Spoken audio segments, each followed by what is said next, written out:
Hello friends, പുതിയൊരു വീഡിയോയിലേക്ക് എല്ലാവരും സ്വാഗതം. യുഎഫ ചാമ്പ്യൻസ് ലീഗിൻ്റെ ആദ്യ പാദ ക്വാർട്ടർ ഫൈനലിൽ ബാഴ്സലോണ തകർപ്പും വിജയം സ്വന്തമാക്കിയിരിക്കുകയാണ്. ബൊറൂഷ്യ ഡോർട്ട്മുണ്ടിനെതിരെ ബാഴ്സലോണയുടെ ഹോം ഗ്രൗണ്ടിൽ നടന്ന മത്സരത്തിൽ 4-0 ബാഴ്സലോണ വിജയിച്ചു കയറിയത്. മത്സരത്തിൽ മികച്ച പെർഫോമൻസ് കാഴ്ചവെച്ചു റാഫീന 2 അസിസ്റ്റും 1 ഗോളും സ്വന്തമാക്കി. റാഫീനയുടെ ഗോളിലാണ് ബാഴ്സലോണ ഗോൾ വേട്ടയ്ക്ക് തുടക്കം കുറിച്ചത്. 25-ാം മിനിറ്റിൽ റാഫീനയാണ് ബാഴ്സയ്ക്ക് നേടിയെടുത്ത ഗോൾ സ്വന്തമാക്കിയത്. പിന്നീട് 48-ാം മിനിറ്റിലും 61-ാം മിനിറ്റിലും ലെവൻഡോസ്കി 2 ഗോളുകൾ ബാഴ്സയ്ക്ക് വേണ്ടി സ്വന്തമാക്കി.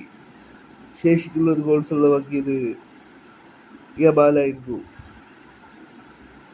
ഇതോടെ ആദ്യ പാദ ക്വാർട്ടർ ഫൈനലിൽ ബാഴ്സയുടെ ഹോം ഗ്രൗണ്ടിൽ ബാഴ്സ 4-0 വിജയം സ്വന്തമാക്കുകയായിരുന്നു. രണ്ടാം പാദ ക്വാർട്ടർ ഫൈനൽ ബൊറൂഷ്യ ഡോർട്ട്മുണ്ടിന്റെ ഹോം ഗ്രൗണ്ടിൽ നടക്കും.